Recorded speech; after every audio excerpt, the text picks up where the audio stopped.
Tiago capítulo 2, versículo 14.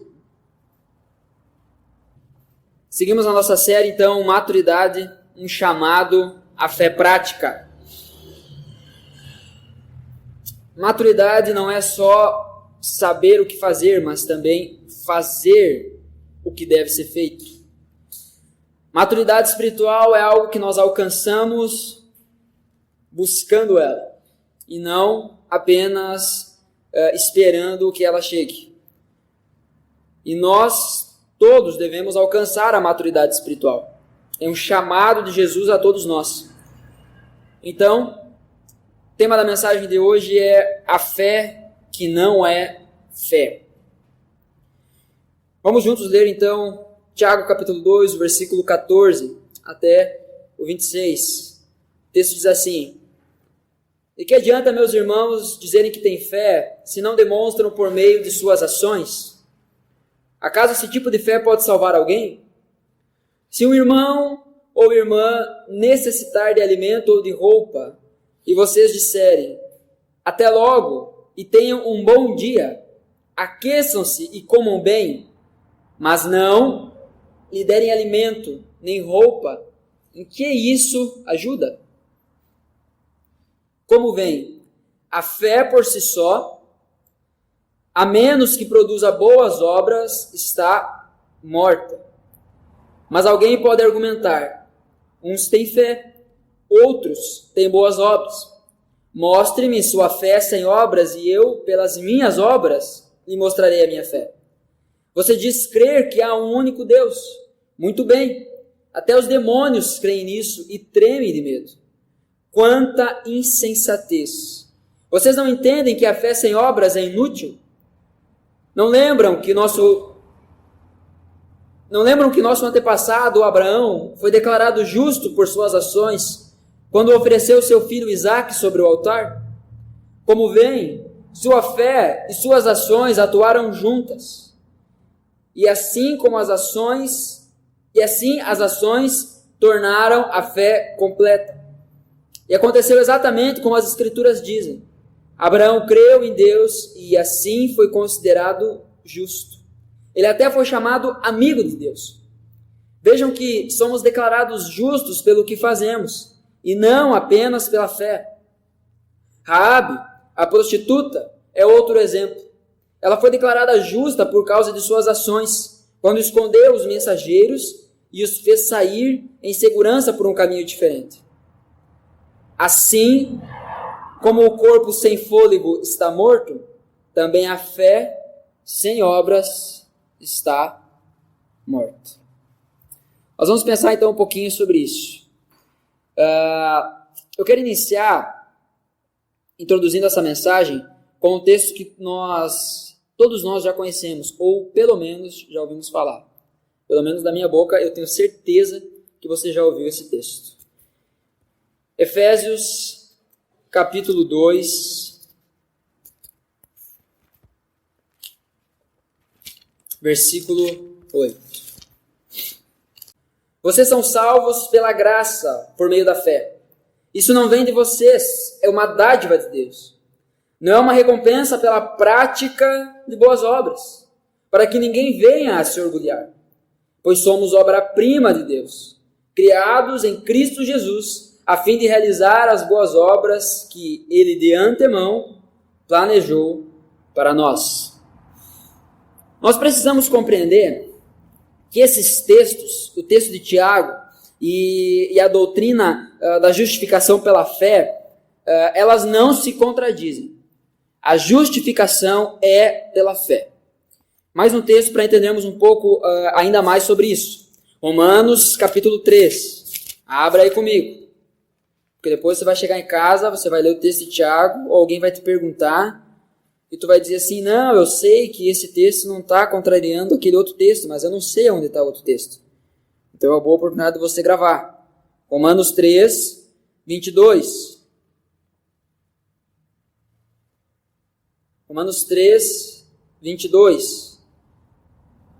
O texto diz assim: somos declarados justos diante de Deus por meio da fé em Jesus Cristo. E isso Se aplica a todos que creram, sem nenhuma distinção. Pois todos pecaram e não alcançam o padrão da glória de Deus.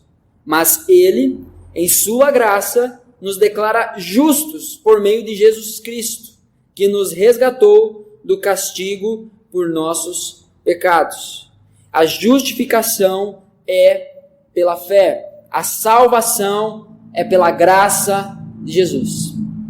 Não é por boas obras. Ninguém se torna merecedor da sua salvação. Ninguém se torna mais digno do favor de Deus. E isso é um ponto que precisa ficar muito claro. E o que nós precisamos entender, antes de meditarmos juntos no texto de Tiago, volta para Tiago lá comigo, é que esses textos, eles não estão se contradizendo. Na verdade, esse trecho da carta de Tiago, capítulo 2 aqui, 14 até o 26, ele é o trecho mais conhecido da epístola de Tiago. E também é o trecho mais questionado. Tiago foi um dos últimos livros a serem inseridos no cânon bíblico. Porque alguns acreditavam que Tiago estava ensinando uma doutrina diferente da doutrina de Paulo, da justificação pela fé, da salvação pela graça. Só que isso não é verdade. E nós vamos entender isso ao longo do texto. No versículo 14, então, nós vamos meditar aí nos versículos que nós acabamos de ler.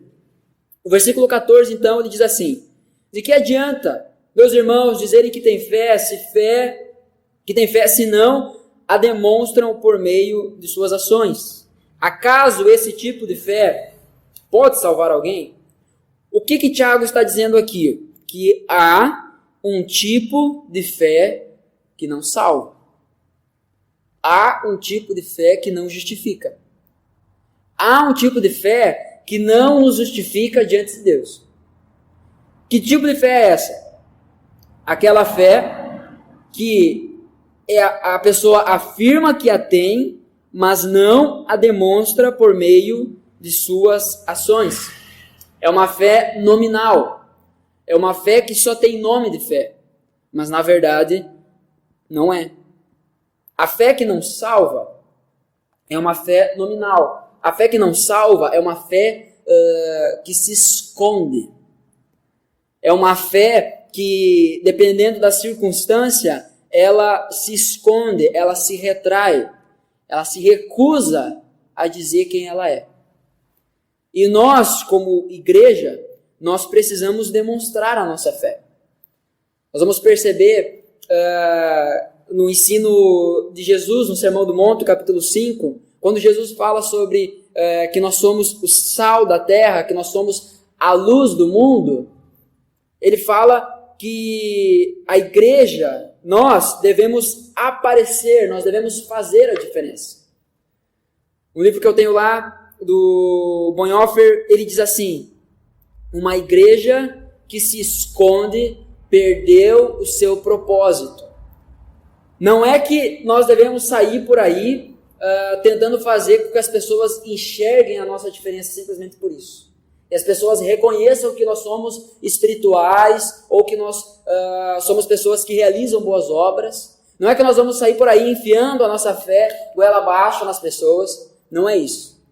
Mas ao mesmo tempo também nós não podemos nos esconder. A fé que não salva é uma fé que se esconde. É uma fé que no momento em que ela deve ser luz, que ela deve iluminar o caminho dos incrédulos, é uma fé que no momento em que ela deve fazer a diferença na vida das pessoas, ela se retrai, ela se esconde. Tiago dá alguns exemplos aqui do que são essas boas obras. Mas essas boas obras não estão retidas simplesmente nesses exemplos que ele dá. Em algum sermão passado, nós falamos que Tiago fala sobre a religião pura, a religião verdadeira. Ele fala que é cuidar do órfão e da viúva. E também refrear a língua. Agora, a vida cristã não é resumida apenas nisso. Tiago envia uma carta objetiva e direta a cristãos que estavam fugindo da perseguição, para tratar coisas pontuais, coisas práticas. Tiago não se preocupa em estabelecer fundamentos, porque esse povo a quem ele estava direcionando essa carta conhecia já os fundamentos. Tiago não se preocupa também em ser... a preocupação dele não é em explicar muita questão do contexto. Uma carta que deveria ser circular, não confunda com secular, tá? Mas uma circular que deveria circular entre as pessoas, que deveria alcançar outras pessoas e não só as tribos de Israel que tinham se espalhado por causa da perseguição.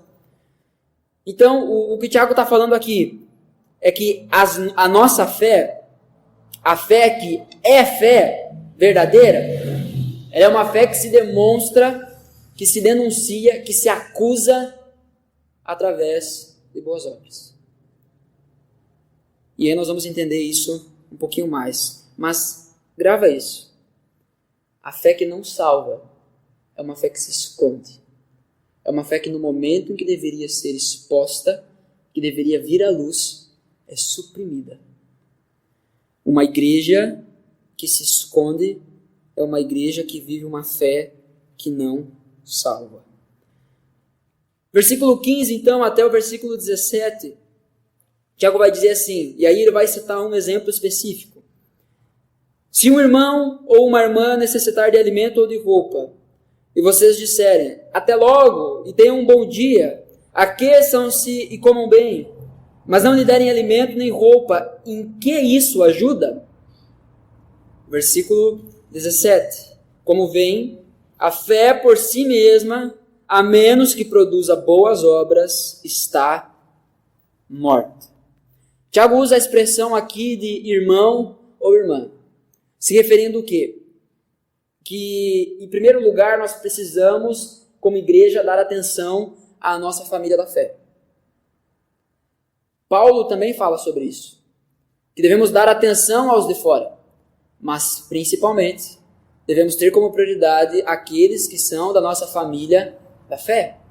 Então, nós devemos cuidar uns dos outros. As nossas boas obras, elas serão, em primeiro lugar, direcionadas às pessoas que estão caminhando conosco, às pessoas que estão correndo a caminhada conosco, que estão prosseguindo para o alvo conosco.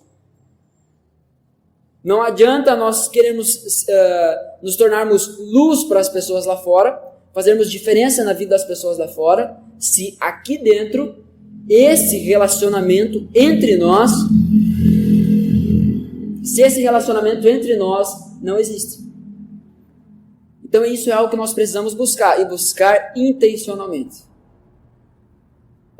Como nós somos um grupo pequeno, eu tenho o prazer, o privilégio de conhecer um pouco mais sobre a vida de cada um. E eu sei que tem pessoas aqui que possuem dificuldades em criarem relacionamentos. Alguns criam relacionamentos mais rápido, outros criam relacionamentos de uma forma mais lenta. Mas a questão é que nós devemos intencionalmente criar relacionamentos entre nós, entre os nossos irmãos. Então, quando o Tiago se refere a um irmão, a uma irmã, ele está falando que, em primeiro lugar, nós devemos direcionar as nossas boas obras, o nosso cuidado às pessoas da nossa casa, às pessoas da nossa fé. Tiago fala aqui sobre a fé morta. A fé morta, ela deixa o pobre passar fome e ela deixa o pobre passar frio. Por outro lado, a fé viva alimenta e aquece. Você perceba comigo que ao longo da carta de Tiago, nós vamos perceber direções muito práticas. Tiago ele faz afirmações, ele dá conselhos muito incisivos, muito claro a respeito do que nós devemos fazer. Sabe, a carta de Tiago ela não nos dá liberdade para negociar a nossa fé. A carta de Tiago não nos dá liberdade de brincarmos de sermos crentes. A carta de Tiago nos chama à maturidade. Ela nos dá um puxão, ela nos sacode. A carta de Tiago ela não permite nós olharmos e pensar assim, bom, a Bíblia fala que eu devo amar o meu próximo, mas isso não quer dizer que eu deva dar o meu casaco só porque ele está passando frio. Bom, irmãos, o que a carta de Tiago, o que a palavra de Deus nos ensina, é que se nós encontrarmos alguém passando frio, nós devemos aquecer. Se nós encontrarmos alguém passando fome, nós devemos alimentar, principalmente as nossas irmãs. E sabe qual é o engraçado? É que muitos dos nossos irmãos e irmãs, eles são orgulhosos, que nem você. Eles não vão pedir ajuda. É por isso que nós precisamos constantemente estar buscando relacionamento uns com os outros, para saber quando o outro está passando necessidade ou não. E é claro, é uma via de mão dupla. Enquanto um oferece ajuda, o outro precisa entender que ele precisa aceitar essa ajuda. E aqui na nossa família nós precisamos ter essa liberdade. Então, se você estiver passando alguma necessidade, sem vergonha, procure ajuda. Agora, a fé morta, ela vai ignorar essas coisas. A fé morta vai olhar para o próximo e vai dizer, eu trabalhei, eu conquistei, dane-se o que o outro está passando. Dane-se porque ele não é um bom administrador do seu salário. Isso é uma fé morta. A fé morta vai dizer, não interessa se ele está passando frio ou não. Eu estou trabalhando para conquistar as minhas coisas. Isso é uma fé morta, isso não é uma fé viva. Isso é o que a Bíblia, a palavra de Deus, está nos dizendo.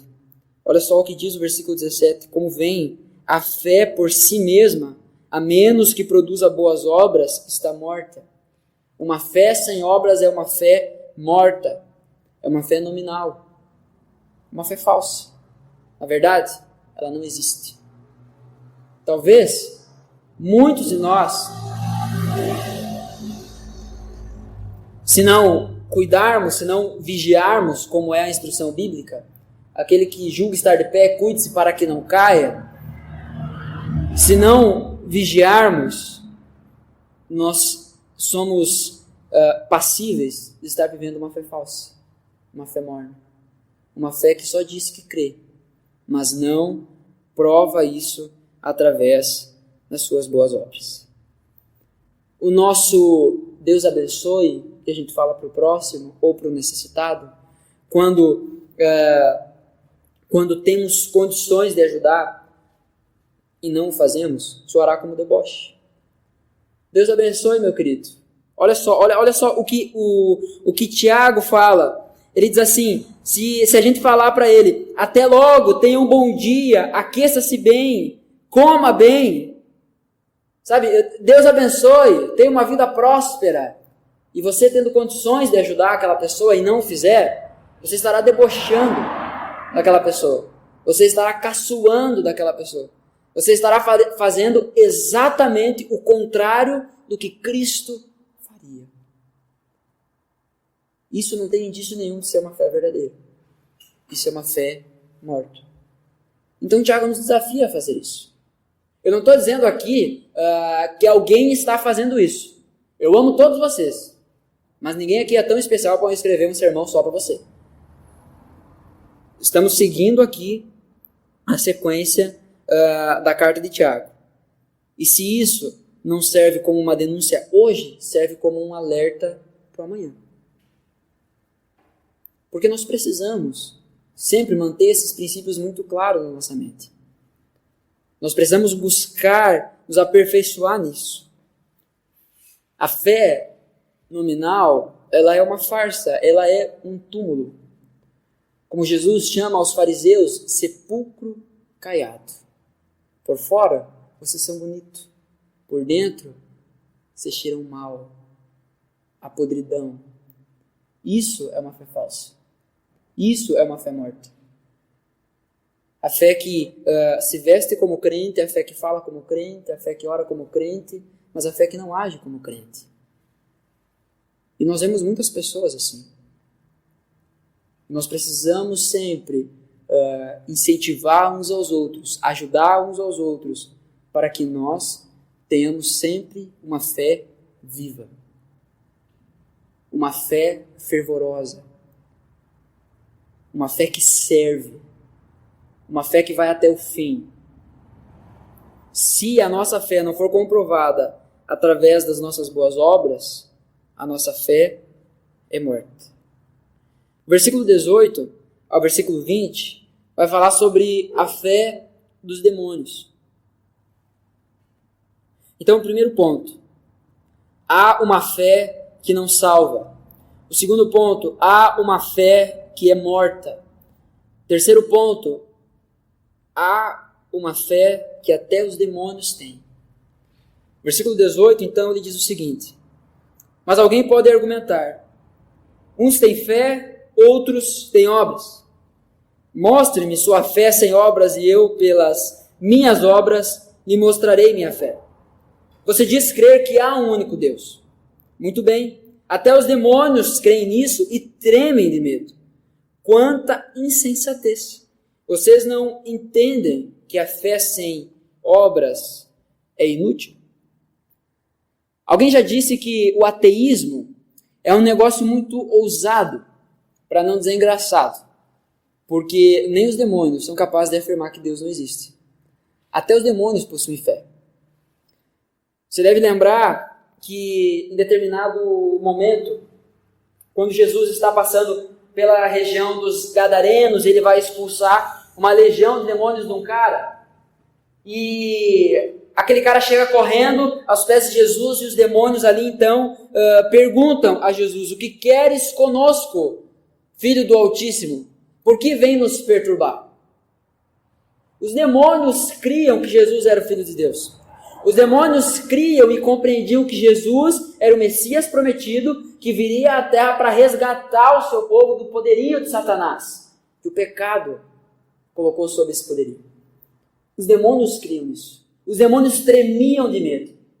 Os demônios se prostravam aos pés de Jesus. Até os demônios creem. Até os demônios professam fé. Mas não uma fé que salva. A fé que os demônios creem não é comprovada por boas obras. Os demônios tremem diante do Senhor, mas nem assim cooperam com a sua obra. Pelo contrário, o ministério demoníaco é atrapalhar aquilo que Deus está fazendo. O ministério demoníaco é atrapalhar aquilo que Deus está fazendo. Então, se você não encontrar oposição demoníaca na sua vida, ou você está caminhando no caminho que o diabo quer, ou 2, você é muito queridinho de Jesus, mas assim, muito, muito mesmo, mais que João, que escorou a cabeça no peito dele. Eu acredito aqui que ninguém é. Então assim, se a gente parar para pensar, nós vamos enfrentar a oposição demoníaca no nosso trabalho, na nossa família, no nosso casamento, nos nossos relacionamentos, seja com um amigo, seja com o namorado, com o noivo, com o esposo, a gente vai enfrentar. Iremos enfrentar. Agora, eu não estou dizendo aqui também que tudo o que acontece é demoníaco, tá? Vocês sabem que eu não penso assim, acredito que eu não preciso deixar claro esse ponto. Mas qual é a diferença, então, da fé que nós devemos exercer? Qual é a diferença da nossa fé e a fé dos demônios? O que difere a nossa fé da fé dos demônios são as boas obras. São o fato de cooperarmos com Deus. É o fato de nos esforçarmos para que o reino de Deus se estabeleça nessa terra. É interessante ver Paulo, na segunda carta aos Coríntios, quando ele fala sobre o ministério da reconciliação. É um dos meus textos favoritos da Escritura. Que ele diz que nós fomos reconciliados com Deus, para que reconciliemos outros também com Deus. Através das nossas vidas, Deus clama ao mundo: reconcilie-se comigo. Deus não faz isso com os demônios. Deus não faz isso com Satanás. Ainda que eles creem em Deus. E tremem. Sabe, eu quero abrir um parênteses aqui, isso aqui não está, não tem necessariamente a ver com o texto, mas eu acredito que às vezes falta um pouco da gente. Falta um pouco nós tremermos diante do Senhor. Falta um pouco a consciência de sabermos diante de quem estamos. Porque se entendermos diante de quem nós estamos, a nossa postura não será passiva. A nossa postura não vai ser como se eu estivesse na frente de qualquer um. Sabe, às vezes até a gente acha que compreende um pouco, assim, não, eu vou na casa do Senhor e é um momento, eu não sei para vocês, mas para mim é o melhor momento da minha semana, quando eu estou aqui, quando eu me reúno com os meus irmãos. É um momento que assim, normalmente, né, o crente bota a sua melhor roupa, ele gosta de se arrumar para ir e tal. Vocês veem, hoje eu estou até de gravata de novo, né, camisa e tal, mas também já preguei de camiseta de acampamento aqui, então não é regra, né. Mas a gente gosta de se arrumar, as mulheres, né, gostam de dar aquela maquiada, né. A minha esposa é linda de qualquer jeito, ela não precisa, ela faz só porque tem lá e comprou, mas a questão é que a gente até compreende a importância disso. Sabe, não, eu não vou ir de qualquer jeito. Sabe, ninguém senta aqui atiradão, que a gente entende, não, é a casa do Senhor. Sabe, ninguém aqui fica mexendo no celular na hora do culto, só para ler a Bíblia. Amém, irmãos? Só para ler a Bíblia. Desliga a internet, bota no modo avião, né? Que se Jesus ligar, ele vai deixar para depois.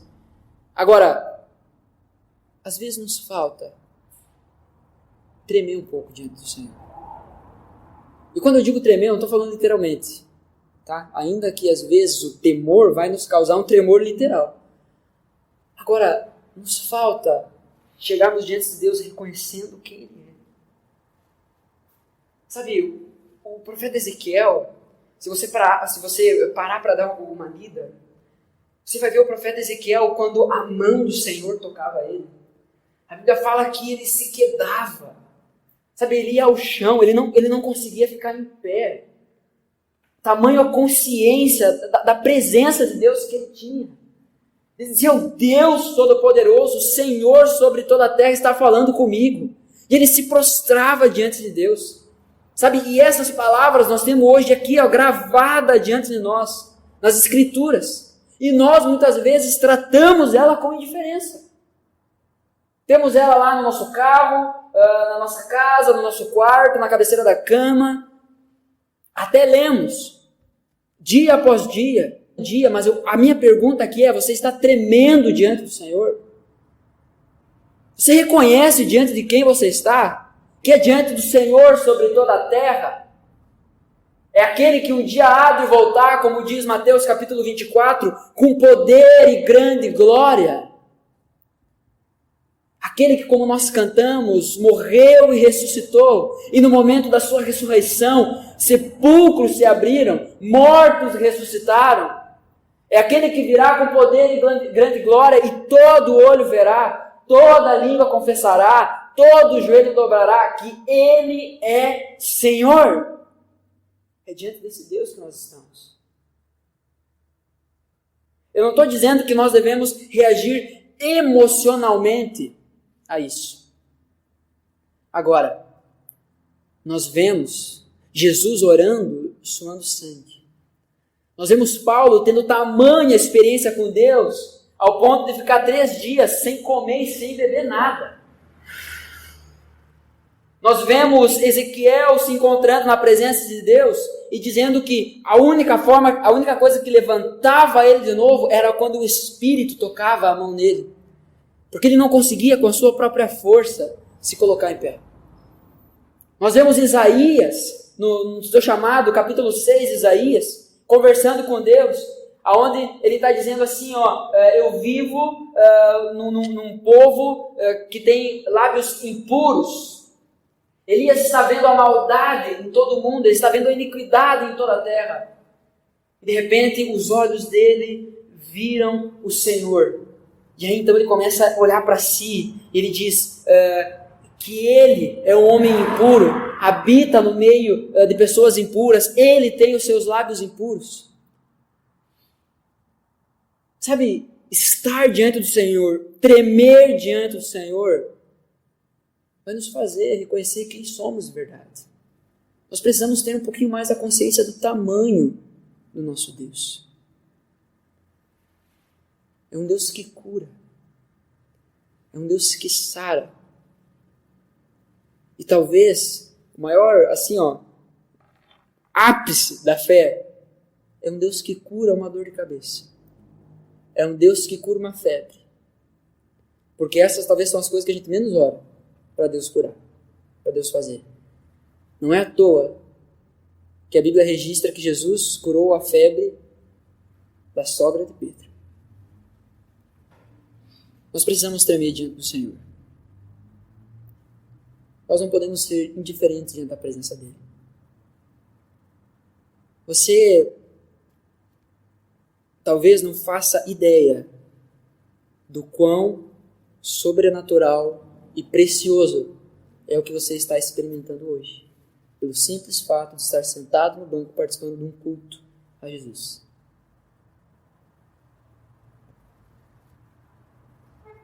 A minha ideia é mais para frente nós fazermos uma série de mensagens sobre a igreja e tratarmos algumas coisas a respeito disso. Mas para fechar esse parênteses meio grande que eu fiz, eu quero fazer essa pergunta. Quando foi a última vez que você tremeu diante do Senhor? Quando foi a última vez que o seu coração tremeu diante do Senhor? Quando foi a última vez que você sentiu o impacto da presença do Senhor? Quando foi a última vez que você sentiu a alegria da sua salvação? Quando foi a última vez que você sentiu o alívio pelo perdão dos seus pecados? Quando foi a última vez que você se alegrou, se maravilhou com o simples fato de que seu nome está escrito no livro da vida? Enquanto os demônios não cooperam, eles tremem diante do Senhor, porque eles sabem o tamanho desse Deus. Busque saber o tamanho desse Deus, porque se estar na presença dele, se estar lendo a sua palavra, se estar orando a ele, se estar num culto a ele, não mexe com você, alguma coisa está errada. Você pode botar a culpa em mim, você pode botar a culpa no louvor, você pode botar a culpa no frio, você pode botar a culpa no banco, que é duro, mas a grande verdade é que a sua fé está morta.